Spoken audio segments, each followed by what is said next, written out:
5 barang wajib yang korang kena ada untuk pergi camping. Yang nombor 5 ni, kalau korang tak ada, tak payah pergi camping lah korang. Yang pertama, korang kena ada lampu. Lampu ni bila malam, at least nak cari barang ke, nak pergi tandas ke, adalah lampu, mudah nak mencarinya. Yang kedua, yang camping tu mesti bawa family. Bila dah bawa family, mesti panas. Jadi korang kena ada kipas ni. Tak adalah panas.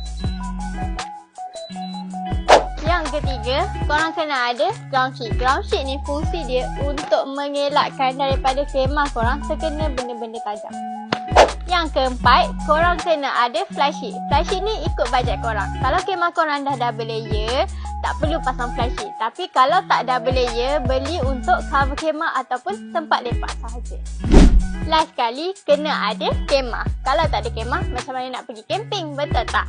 Okey, sebelum nak beli kemah, pastikan kena tahu dulu berapa bilangan orang yang nak ikut korang pergi camping tu. Sebab kita ada pelbagai jenis saiz kemah yang ada kat belakang ni.